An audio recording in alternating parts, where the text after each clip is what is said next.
Na maalam na ang ama ni Ann Curtis na si James Curtis Smith, bagay na ikinalungkot ng maraming tagahanga at kaibigan ng aktres.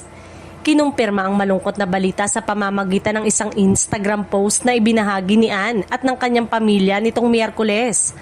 Ayon sa kanila, payapa ngunit hindi inaasahan ang pagkawala ng kanilang minamahal na ama. Sa pahayag ni Ann, inilarawan niya ang kanyang ama bilang isang tunay na haligi ng kanilang pamilya. It is with profound sadness that we announce the unexpected yet peaceful passing of our father James Curtis Smith, ani ng aktres. Dagdag pa niya, isang patriarch umano, si James Curtis Smith na humubog sa kanilang pamilya sa pamamagitan ng lakas ng loob, katatagan at talas ng isip na patuloy na mabubuhay sa kanilang alaala. Ibinahagi rin ni Ann na labis ang pagmamahal at paghanga ng kanilang pamilya sa ama. Ayon sa kanya, si James Curtis Smith ay hindi lamang isang ama kundi isang inspirasyon na magsisilbing gabay ng kanilang pamilya magpakailanman.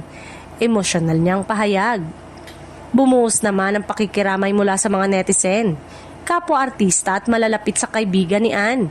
Isa sa mga unang nagpaabot ng pakikiramay ay si Karil na nag-iwan ng mensaheng puno ng simpatya at panalangin para sa aktres at kanyang pamilya. Ani ni Karil sa comment section.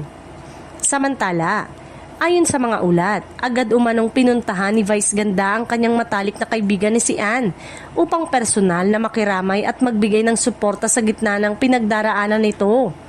Muli nitong ipinakita ang matibay na samahan at tunay na pagkakaibigan sa pagitan ng mga kilalang personalidad, lalo na sa panahon ng ganito.